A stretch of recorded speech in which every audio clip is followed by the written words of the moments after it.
নমস্কাৰ জব আৰু কেৰিয়াৰ টিভিৰ অন্য এটি ইনফৰ্মেটিভ ভিডিঅ'লৈ আপোনালোকক স্বাগতম জনাইছোঁ। আজি বহুত দিন ধৰি মই ভিডিঅ' আপলোড কৰা নাছিলোঁ কাৰণ মই শাৰীৰিকভাৱে অলপ অসুস্থ হৈ আছিলোঁ, কিন্তু এতিয়া বৰ্তমান মই সম্পূৰ্ণ সুস্থ আৰু সেইকাৰণে ভাবিলোঁ আজি আপোনালোকৰ কাৰণে নতুন দুটামান ভিডিঅ' লৈ আহোঁ।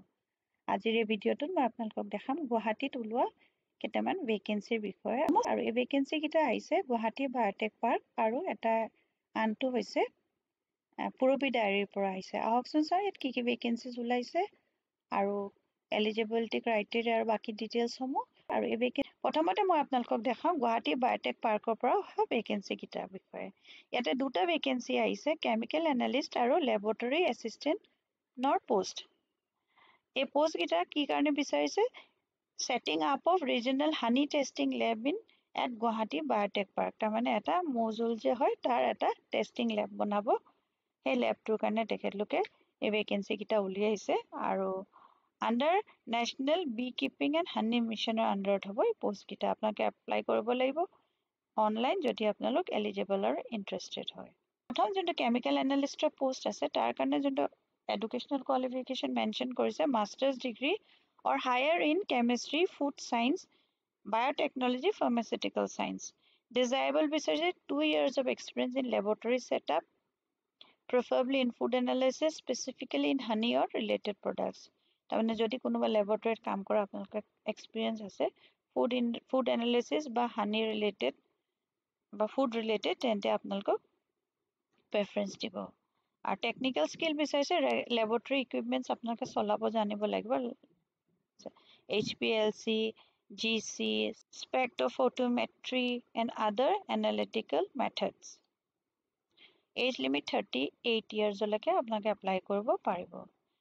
তাৰপিছতে নেক্সট লেব এছিষ্টেণ্টৰ পোষ্ট আছে। ইয়াৰ কাৰণে বিচাৰিছে bachelors degree in chemistry, food science, biotechnology, pharmaceutical science. Experience যদি থাকে laboratory testing or working in a food testing laboratory, তেতিয়া আপোনালোকে প্ৰিফাৰ কৰিব।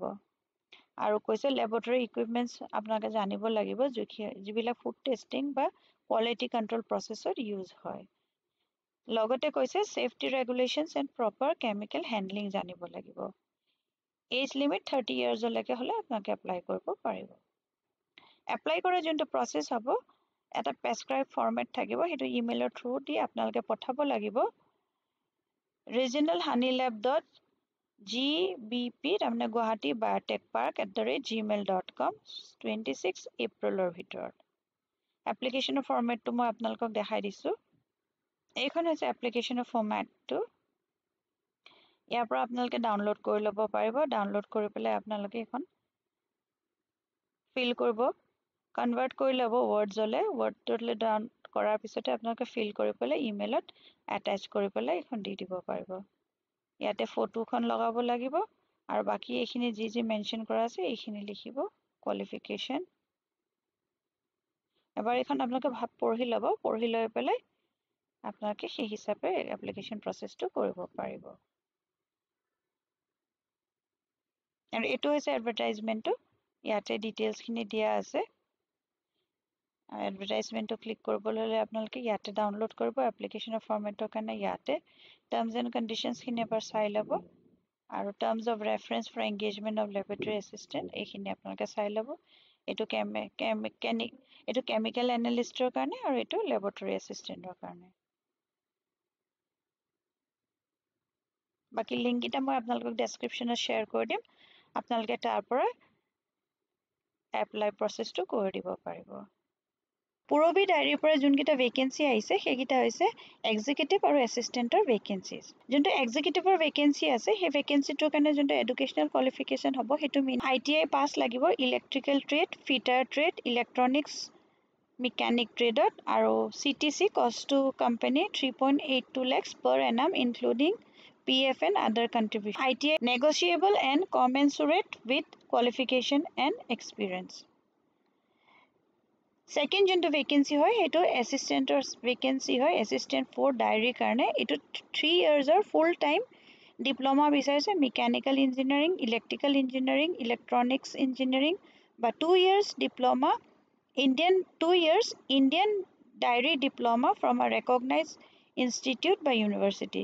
ইয়াতে যোনটো CTC বা কষ্ট টু কোম্পানী হ'ব per annum 5.57 lakhs হ'ব লগত ইয়াত PF আৰু other contribution include আছে third যোনটো post আছে executive আছে feed and fodder কাৰণে এটো CTC 8.37 lakhs per annum আছে educational qualification ইয়াত বিচাৰিছে full time BSc in agriculture বা MSc in agriculture বা bachelors in veterinary science or masters in veterinary science in animal nutrition from a recognized institute by university তাৰপিছতে এসিস্টেন্টৰ এটা post ওলাইছে finance and accounts ডিপাৰ্টমেণ্টত ইয়াত ফুল time BCom from আ ৰেকগনাইজড institute বা university বিচাৰিছে আৰু ইয়াতে যোনটো CTC হয় সেইটো 3.82 lakhs per annum including PF and other contribution তাৰপিছতে এক্সিকিউটিভ ফাইনেন্স এণ্ড একাউণ্টৰ বেলেগ এটা পজিশ্যন আছে সেইটোত CTC 3.87 lakhs per annum হয় আৰু ইয়াত বিচাৰিছে full time BCom and full time CA inter বা CA, CMA, MBA Finance from a recognized institute by university. তাৰমানে ইয়াত বিচাৰিছে MBA Finance হলো আপোনালোকে এপ্লাই কৰিব পাৰিব CA ইণ্টাৰ কৰি থৈছে বা CMA বা MBA Finance এইকেইটা কোৱালিফিকেশ্যনৰ থাকিলে আপোনালোকে এলিজিবল হ'ব 6 নম্বৰ যোনটো পোষ্ট আছে এইটো এনালিষ্টৰ পোষ্ট হয় ইয়াতে ফুল টাইম মাষ্টাৰ্ছ ডিগ্ৰী বিচাৰিছে কেমিষ্ট্ৰিত বা BTech diary technology from a recognized institute university ইয়াতে যোনটো কষ্ট অফ ইয়াতে যোনটো CTC দিছে কষ্ট company 7.17 lakhs per annum including PF and other contribution এটো যোনটো এপ্লাই কৰা প্ৰসেস হ'ব সেইটো আপোনালোকে পুৰবী ডায়েৰীৰ ৱেবসাইটটোত গৈ পেলাই আপোনালোকে এপ্লাই কৰিব লাগিব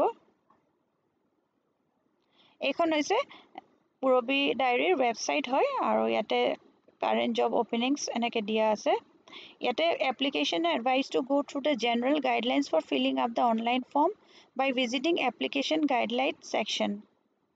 Eto guidelines hoy yate guidelines khini dia ase apnaloke ebar sai lobo tar bisore yar pora apnaloke goi pelai eto detail of advertisement dekha pabo yate egita hoise post gita jun gita already moi koisu last date of submission 30 April hoy 30 April leke apnaloke apply koribo paribo yate gutei khini online e hobo application process to ইয়াতে যে আপোনালোকে apply নাও কৰিব পাৰিব টাৰ্মস and conditions খিনি এবাৰ চাই লব এখিনি ডিটেইলস খিনি পাব ইয়াতে এই heading guitar details of advertisement ইয়াত ক্লিক কৰিলে আপোনালোকে পাই যাব মই এবাৰ দেখাই দিছো এখন খুলি পেলাই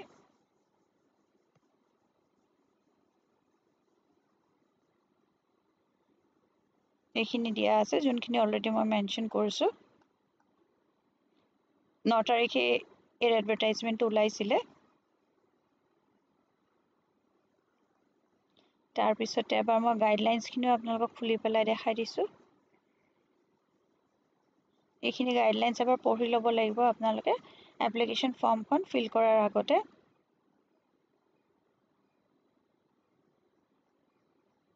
আৰু ইয়াতে এপ্লাই নাও যোনটো আছে ইয়াতে ক্লিক কৰি পেলাই আপোনালোকে এপ্লাই কৰিব লাগিব প্ৰথমতে লগইন কৰিব লাগিব যেহেতু মই লগইন কৰা নাই আপোনালোকে যদি আপোনালোকৰ অলৰেডি এপ্লাই কৰিছিল আগতে তেতিয়া হলে আপোনালোকৰ ওচৰত পাসওয়াৰ্ড থাকিব আৰু লগইন যোনটো আইডি হয় হেতু দি কৰিব পাৰিব আৰু নহলে আপোনালোকে এবাৰ ৰেজিষ্টাৰ কৰি ল'ব নিউ ৰেজিষ্ট্ৰেচন আৰু তাৰ পিছতে আপোনালোকে এপ্লিকেশন প্ৰসেসটো কৰিব পাৰিব ইয়াতে দিয়া আছে এবাৰ গাইডলাইনস খিনি পঢ়ি ললে আপোনালোকে বুজি পাই যাব কেনেকে এপ্লিকেশন প্ৰসেসটো কৰিব লাগে যদি আপোনালোক এলিজিবল আৰু ইন্টাৰেস্টেড হয় তেন্তে পোষ্ট গিটাৰ কাৰণে এপ্লাই কৰিব পাৰিব এইটো ভিডিঅত মই জনাবলগা ইমানেই আছিল যদি আপোনালোকে ভিডিঅটো চাই ভাল পালে তেন্তে লাইক এটা কৰি দিব আৰু এতিয়ালৈকে যদি আপোনালোকে মোৰ চেনেলটো সাবস্ক্ৰাইব কৰা নাই সাবস্ক্ৰাইব কৰি লওক ফ্ৰেণ্ডছ আৰু ফ্যামিলিৰ মাজতো শেয়াৰ কৰি দিব যদি তেওঁলোক এলিজিবল আৰু ইন্টাৰেস্টেড হয় তেন্তে চাকৰি গিটাৰ কাৰণে এপ্লাই কৰি দিব পাৰিব আকৌ এটা নতুন ভিডিঅ লৈ লগ পাম ধন্যবাদ